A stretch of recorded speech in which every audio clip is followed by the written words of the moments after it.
Voice of Indonesia. Dari Indonesia untuk dunia.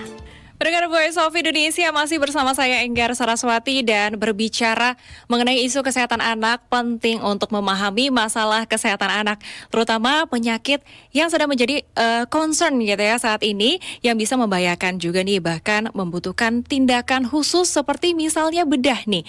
Dan tentu sebagai orang tua idealnya juga harus mengetahui isu kesehatan terkini, kemudian juga selalu memperhatikan jika ada gejala-gejala tertentu yang merupakan gejala dari penyakit yang berbahaya pada anak secara dini, serta juga mengetahui pencegahan dan pengobatan apa yang sebaiknya harus dilakukan.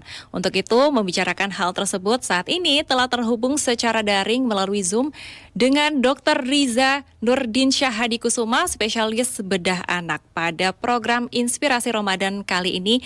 Dan halo, selamat siang Dok. Dr. Riza, apa kabar? Alhamdulillah, selamat siang Mbak. Sehat ya? Sehat, Alhamdulillah. Lancar Dok puasa ya? Alhamdulillah, sejauh ini masih lancar. Semoga kita semua lancar terus sampai akhir bulan Ramadan. Amin. Oke, dokter. Saat ini dikabarkan aktif membuka praktik layanan ya di beberapa rumah sakit di Bandung dan Sumedang ya, Dok? Iya, betul. Oke, bisa berbagi Dok ceritanya nih, setiap harinya, aktivitas sehari-harinya ini apa saja Dok, dan juga bertugas di mana saja, kemudian juga yang menjadi tugas utama khususnya bagi dokter yang merupakan dokter spesialis bedah anak. Baik, terima kasih. Saya sangat senang sekali hari ini bisa berkesempatan hadir. Semoga betul-betul dapat menginspirasi masyarakat banyak ya di Indonesia, dan semoga juga bermanfaat gitu ya, dan kita selalu sehat, lancar puasanya. Jadi salam kenal para pemirsa Voice of Indonesia, saya Riza Nurdinsyah Hadikusuma. Jadi betul saat ini saya berpraktek sebagai dokter bedah anak yang memang bertugas di rumah sakit, di beberapa rumah sakit baik di Bandung maupun di Sumedang. Untuk di Bandungnya sendiri di Rumah Sakit Hasan Sadikin, dan juga Rumah Sakit Muhammadiyah dan Rumah Sakit daerah Sumedang. Jadi pelayanan dan juga pendidikan merupakan kegiatan sehari-hari saya saat ini yang saya jalani, selain melayani pasien-pasien anak yang memerlukan tindakan bedah, juga mengedukasi orang tua pasien, juga menyiapkan atau membimbing mendidik gitu ya adik-adik presiden untuk mempersiapkan mereka menjadi seorang dokter spesialis bedah anak, khususnya di Unpad Universitas Pajajaran. Dan saya juga kebetulan alumni dari Unpad untuk pendidikan dokter spesialisnya. Seperti itu, Mbak. Oke, kalau secara kegiatan sehari-hari dalam menjalankan profesinya sebagai dokter spesialis bedah anak ini, apakah memang khusus untuk bedahnya saja, atau bagaimana nih? Apakah ada pasien umum juga yang harus ditangani seperti biasa? Iya, jadi semakin kesini mungkin semakin spesialistik ya Mbak. Kalau dulu tahapannya menjadi dokter umum itu secara general mengobati pasien-pasien secara umum gitu, baik keluhan apapun. Tetapi semenjak pendidikan spesialis dan sekarang sudah lulus, itu lebih terfokus, lebih spesialistik untuk menangani kasus-kasus khususnya bedah anak untuk anak-anak yang memerlukan tindakan bedah. Jadi sebetulnya bedah anak ini merupakan cabang dari ilmu bedah, tetapi dia berfokus dalam penanganan anak-anak, baik itu kelainan bawaan sejak lahir ataupun pada usia anak-anak hingga remaja. Berdasarkan WHO itu anak-anak sampai dengan usia 18 tahun.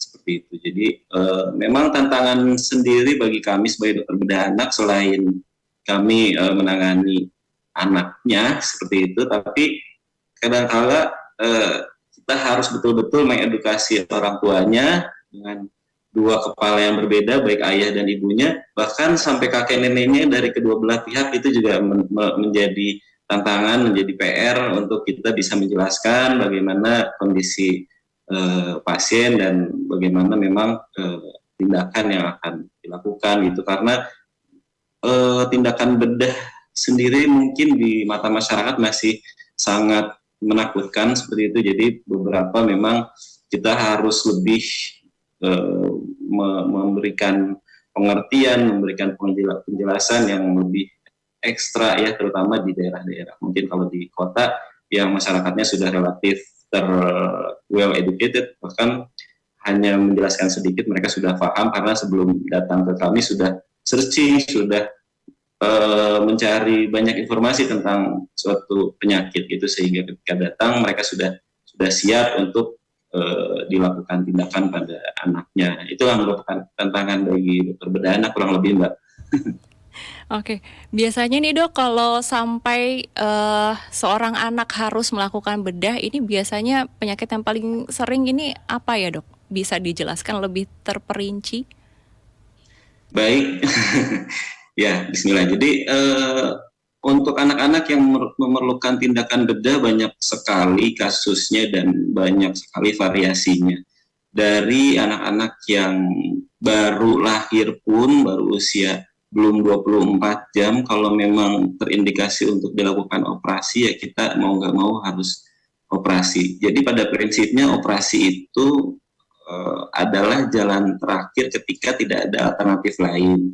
Ketika misalnya ada alternatif lain seperti ya pengobatan, seperti sakit yang bisa melalui pemberian obat-obatan atau medikamentosa yang diminum, ya tentunya operasi bukan pilihan. Tapi ketika kondisi-kondisi yang memang memerlukan operasi, ya perlu kita jelaskan, kita berikan edukasi. Seperti contohnya kelainan bawaan yang sering terjadi dan mungkin masih banyak miss atau keterlambatan dalam penanganannya, karena efeknya akan memberikan outcome atau hasil yang kurang maksimal juga gitu. Jadi mudah-mudahan dengan adanya hari ini kita ngobrol-ngobrol, mudah-mudahan kita sebagai orang tua lebih paham lagi, lebih mengerti bagaimana kondisi anak. Karena uniknya anak-anak, Mbak, dia nggak bisa ngomong langsung, saya sakit di sini, saya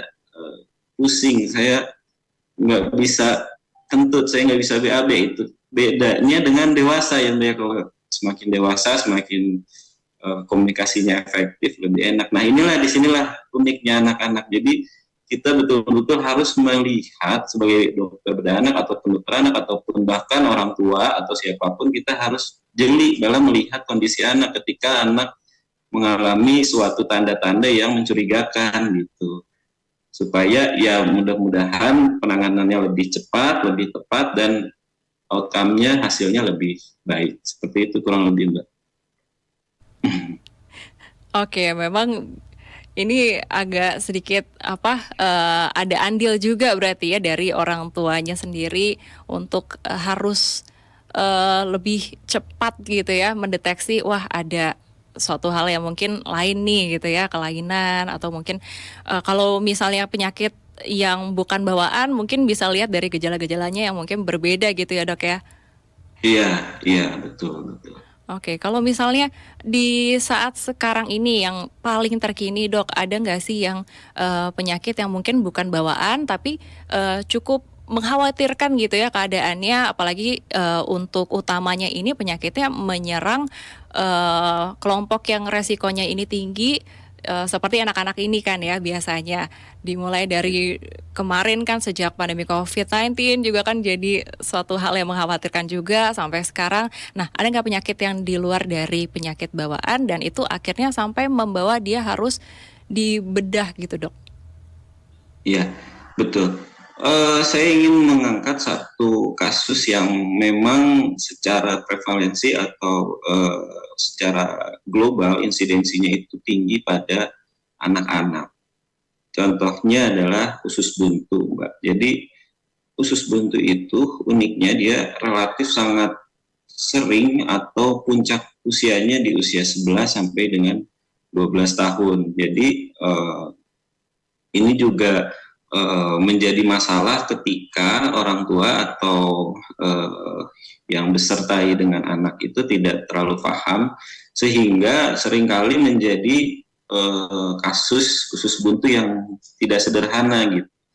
ketika usus buntu ini dibiarkan, ini efeknya akan menjadi usus buntu yang pecah dan kemudian infeksinya akan meluas ke seluruh perut, bahkan sistemik ke seluruh badan gitu ya. Tapi ketika kita bisa mendeteksi awal gejala usus buntu ini pada anak-anak, seperti nyeri perut kanan bawah, adanya mual dan muntah, kemudian tidak nafsu makan, kemudian kalau berjalan atau batuk atau bergerak itu sakit gitu, ditambah dengan pemeriksaan lanjutan seperti cek darah, laboratorium sederhana, itu kita bisa mendeteksi awal apendisitis atau usus buntu yang tahap awal, sehingga operasinya pun akan lebih ringan. Dengan kemajuan teknologi saat ini bahkan memungkinkan sekali operasi usus buntu atau operasi apapun gitu dengan minimal insisi atau luka sayatan yang sangat minimal gitu, bahkan tidak terlihat pasca operasinya. Nah, inilah yang sedang kita kejar sehingga mudah-mudahan tidak ada lagi keterlambatan atau denial dari pihak manapun ya. Kadang kakek neneknya yang merasa aduh kasihan obatin dulu, tetapi efeknya adalah negatif gitu, malah kemana-mana jadi efeknya. Nah, itu satu. Nah, makanya saya menitik beratkan kenapa orang tua menjadi sangat penting di sini, karena mencegah tentunya lebih baik daripada mengobati ya Mbak ya. Jadi, dan kapan itu kita bisa mulai pencegahan ya? Sebetulnya pencegahannya itu dimulai sejak kehamilan, jauh sebelum anak itu lahir gitu ya. Dengan bagaimana caranya adalah dengan mempersiapkan kehamilan yang betul-betul disiapkan secara baik, mental, fisik, nutrisi dan lain-lain gitu. Jadi artinya proses atau masa-masa yang paling krusial dalam perkembangan janin itu, perkembangan bayi di dalam rahim itu adalah pada justru trimester pertama atau 12 minggu pertama kehamilan.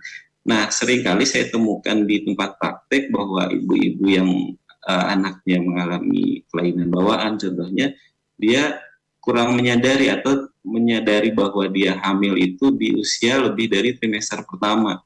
Dan sementara pada trimester pertamanya itu dia tidak mengerti atau tidak tahu obat-obatan yang harus dihindari, harus mengkonsumsi vitamin apa saja, harus makan apa saja, harus menghindari apa saja gitu, sehingga efeknya ketika masa tersebut terlewati begitu saja, itu sangat berbahaya atau beresiko terhadap perkembangan-perkembangan yang abnormal atau yang tidak normal daripada bayi. Selain faktor itu juga faktor psikis juga berperan. Jadi bagaimana mental seorang ibu hamil atau mental seorang pasangan suami istri dalam berkeluarga yang berperan utamanya misalnya hormon kita tahu hormon kebahagiaan itu ada dopamin, serotonin, endorfin dan lain-lain gitu ya. Nah, itu hormon-hormon tersebut ternyata walaupun sekarang sedang dilakukan banyak penelitian, tetapi hormon-hormon kebahagiaan tersebut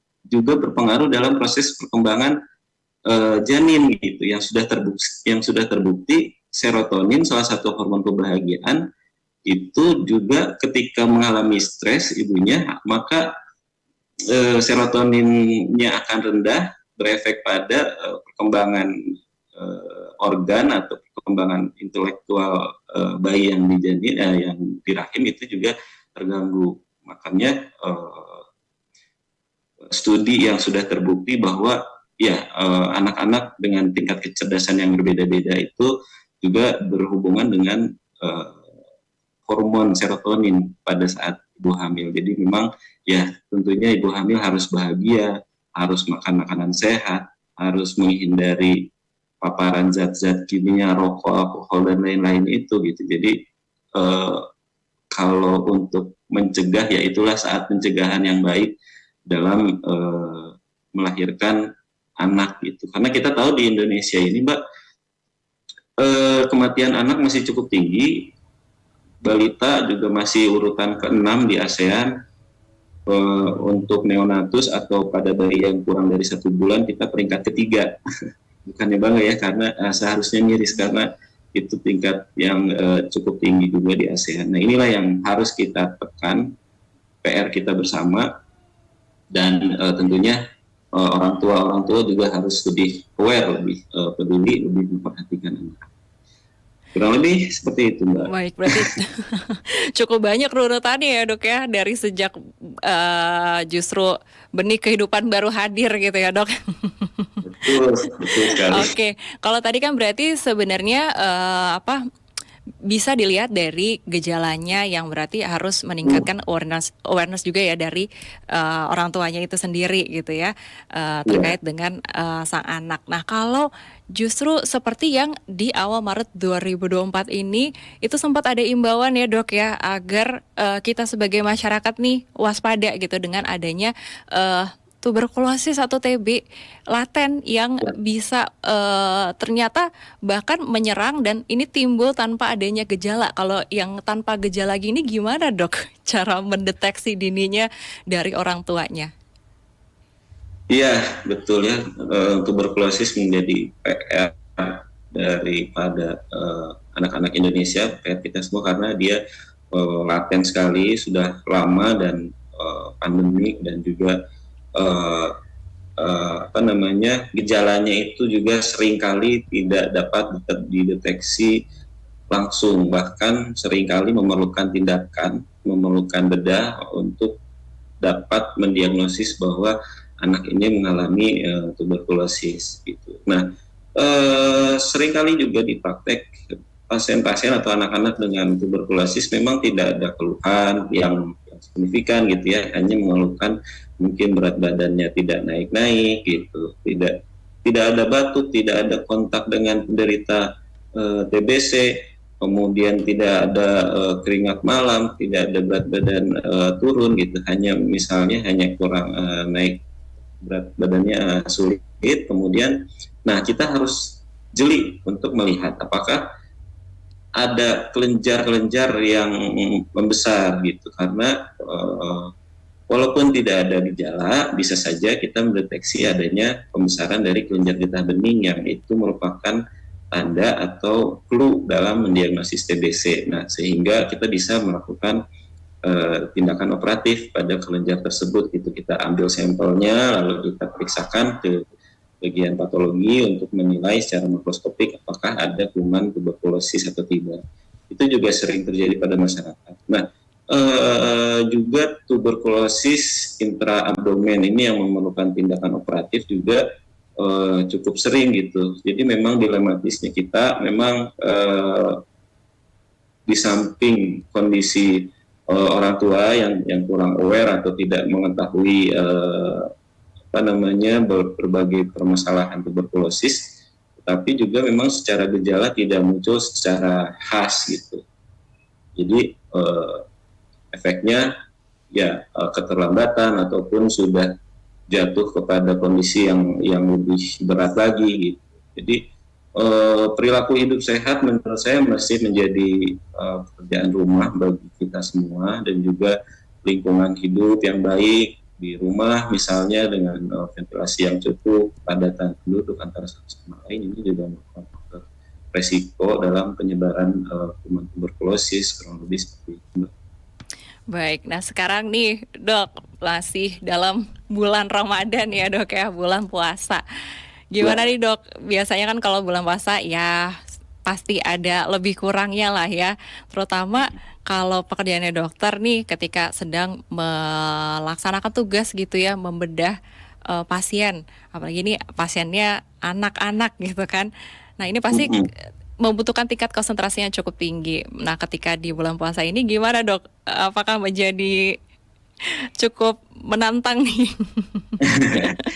Sangat menantang. Tapi ya kembali lagi, kalau kita memaknai bulan puasa ini ya, adalah atau beban gitu ya, kitanya juga jadi terbebani dengan tidak makan tidak minum gitu ya. Jadi efeknya yang kita kerjakan mungkin menjadi berpengaruh signifikan, menjadi negatif gitu. Tetapi ketika kita memaknai bulan puasa ini adalah bulan yang penuh hikmah, bulan latihan gitu. Insya Allah yang saya rasakan pun juga tidak terlalu merubah. Memang tantangan seorang dokter bedah pada umumnya adalah ketika di kamar operasi ya. Apalagi ini anak-anak yang masih sangat kecil-kecil, kami harus operasi mau nggak mau gitu ya. Perlu tingkat konsentrasi fokus yang betul-betul harus prima seperti itu. Tapi kembali lagi dengan puasa gitu ya. Sebetulnya puasa ini menurut saya latihan dan sudah kita jalani tidak hanya di bulan Ramadan tetapi di 11 bulan sebelum Ramadan atau setelahnya. Karena makna atau prinsip dari puasa adalah menahan diri, self controlling gitu, mengendalikan diri. Ya memang tingkatan pertama, tingkatan yang paling rendah dari puasa adalah menahan lapar, haus dan juga fars atau kemaluan gitu. Tetapi tingkatan yang lebih tingginya lagi adalah ketika bisa menahan panca indera gitu ya, menahan mata, menahan pendengaran, menahan bicara-bicara yang gibah seperti itu atau melihat yang dilarang, mendengar yang dilarang. Tingkatan yang paling tinggi lagi menahan, mengendalikan pikiran dan hati. Nah, pikiran dan hati itu merupakan latihan yang terus-menerus dilakukan gitu untuk tetap berfokus pada tujuan, tetap berpikiran positif, tetap tenang di meja operasi, tetap memiliki hati yang menghindari lah hati perasaan-perasaan yang negatif seperti itu, sehingga ketika itu sudah terbiasa dilakukan, insya Allah tidak ada kendala yang berarti. Dan kebetulan alhamdulillah pada bulan puasa ini Mbak, yang saya lihat jumlah pasiennya menurun. Mungkin ini adalah hikmah dari bulan puasa, sehingga anak-anak sehat seperti itu ya, alhamdulillah, sehingga ya kerjaan juga lebih ringan, kita bisa lebih banyak fokus untuk ibadah, lebih istirahat juga cukup seperti itu. Jadi itulah tantangan, tapi karena sudah terlatih gitu ya, itu jadi bukan sesuatu yang menjadi penghalang kita dalam beraktivitas. Jadi intinya puasa itu tidak boleh menjadi penghalang kita dalam beraktivitas, apalagi sebagai dokter bedah yang harus siap melayani pasien kapanpun, jam berapapun, dimanapun. Jadi seperti itu mungkin latihannya. Berkah Ramadan ya dok ya, menurun.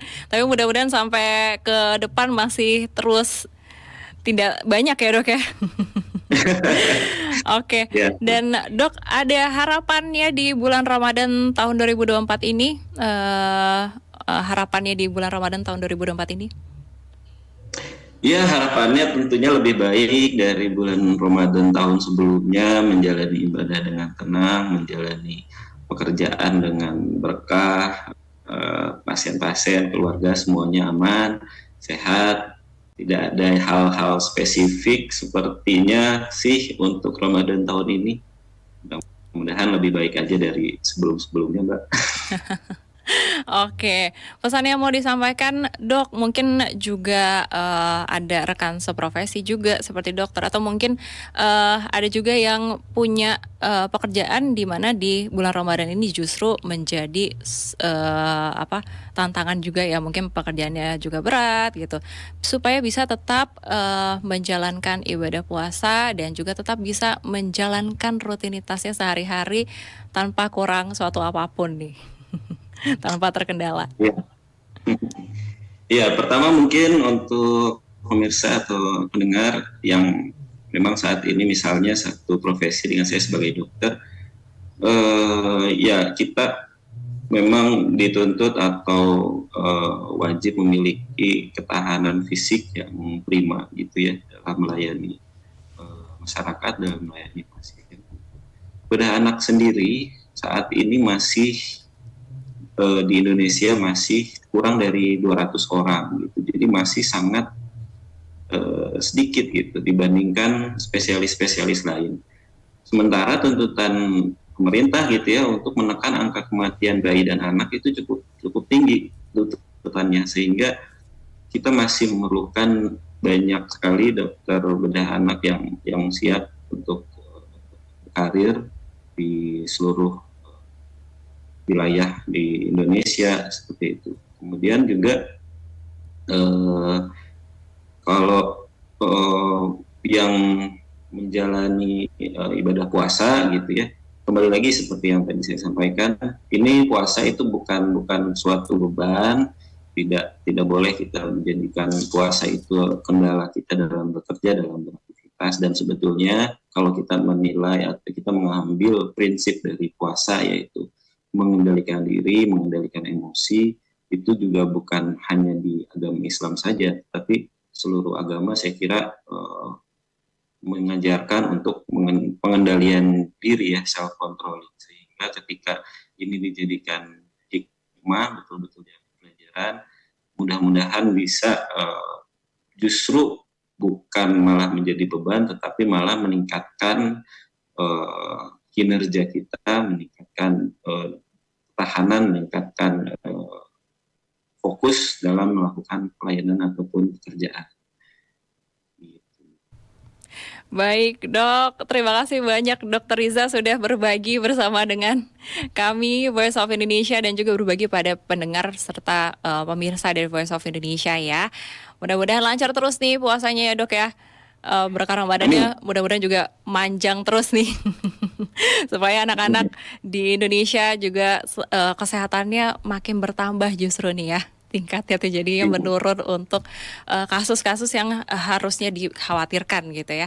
Oke, dokter, terima kasih banyak. Selamat menunaikan ibadah puasa. Selamat melanjutkan aktivitas kembali juga dan sampai ketemu lagi di lain kesempatan.